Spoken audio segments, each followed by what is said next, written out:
नमस्कार, मी संदर्भ ग्रंथपाल प्रसाद भडसावळे। आज आपल्यासमोर सादर करत असलेल्या बोधकथेचे नाव आहे राष्ट्राची खरी अस्मिता।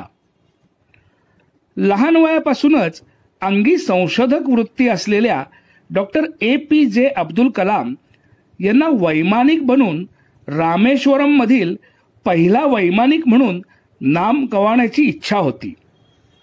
विमानाबद्दल वाटणाऱ्या आकर्षणामुळेच त्यांनी अनेक अडचणींवर मात करत एरोडायनॅमिक्स या अभियांत्रिकी शाखेत प्रवेश मिळवला।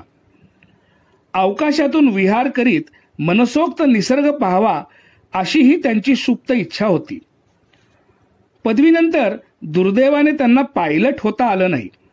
मात्र संरक्षण खात्यात मिळालेल्या नोकरीमुळे विमानाच्या देखभालीचं काम त्यांना करायला मिळालं। इथंच स्वतःमधील क्षमता आजमावण्याची संधीही त्यांना मिळाली।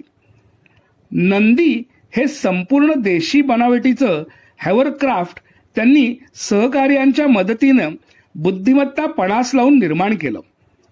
त्यामुळे त्यांची भारतीय अवकाश संशोधन केंद्रात नियुक्ती झाली।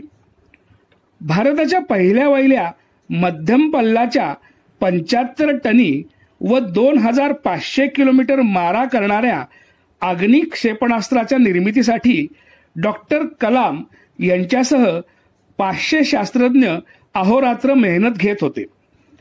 क्षेपणास्त्राची चाचणी सर्वांच्याच प्रतिष्ठेची अग्निपरीक्षा होती, कारण यापूर्वी 2दा ही चाचणी रद्द करावी लागली होती। उभ्या जगाचं लक्ष भारताकडे लागलं होतं। राष्ट्राची अस्मिता पणाला लागली।